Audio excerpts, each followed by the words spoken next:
સુરતના વરાછા વિસ્તારમાં નીકળતી સૌથી મોટી બીજી રથયાત્રાની તડામાર તૈયારીઓ શરૂ કરી દેવામાં આવી છે.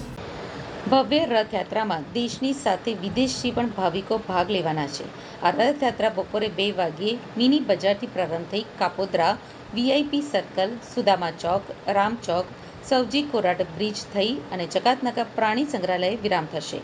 આજ દિન સુધી સમગ્ર વિશ્વના તમામ દેશોમાં આ રથયાત્રાનું આયોજન ઇસ્કોન મંદિર દ્વારા થઈ રહ્યું છે. આ રથયાત્રામાં ભગવાન જગન્નાથજી, બહેન સુભદ્રા, મહારાણી અને બલરામજીના દર્શનનો લાભ સમગ્ર વિશ્વના લોકો મેળવી રહ્યા છે. આ રથયાત્રામાં રથની લંબાઈ 25 ફૂટ, પહોળાઈ 15 ફૂટ, ઇંચ, ઊંચાઈ 18 ફૂટ, 10 ફૂટ રથ ખુલશે. 1 ફૂટ ઘુમ્મટ રહેશે, જેથી કુલ 29 ફૂટ રથ રહેશે. આ રથયાત્રા બાદ બધા માટે પ્રસાદ વ્યવસ્થા પણ કરાઈ છે.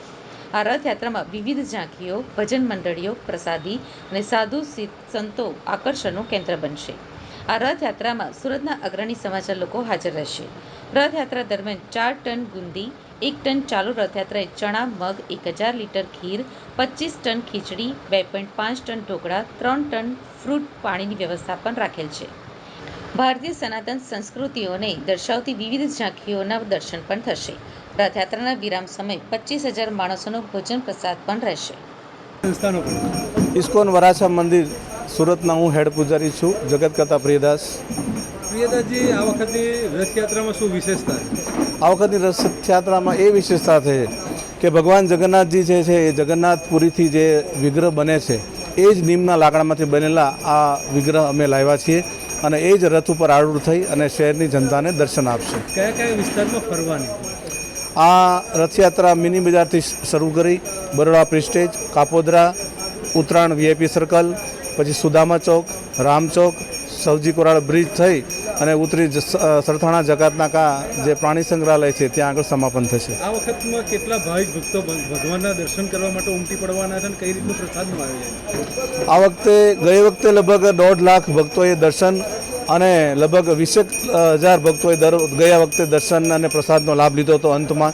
તો આ વખતે પણ અમને આશા છે કે લગભગ 1.5 લાખથી 2 લાખ ભક્તો આ ભગવાનના દર્શન કરશે, કૃતાર્થ થશે અને રસ્તામાં પણ પ્રસાદ લેશે અને ત્યાં જઈને પણ પ્રસાદ લઈ અને મહાઆરતીનો પણ લાભ લેશે. તો ત્યાં આગળ પણ અમે 25,000થી પણ વધારે ભક્તોને પ્રસાદની વ્યવસ્થા કરી છે.